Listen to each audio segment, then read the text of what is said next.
दर्जा सुअम अलिफ से फायजा और सुअम बे से कहकशा। दोनों यहाँ दो हुर्फी लफ्ज़ लिखने वाले हैं।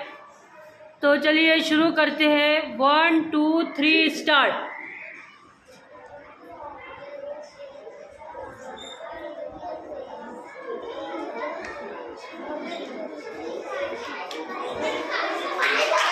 हाँ, कहकशा।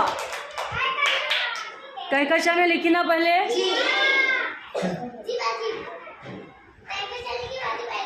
किसने लिखा? कहकशा ने। कहकशा अपने अल्फाज पढ़ के सुनाए।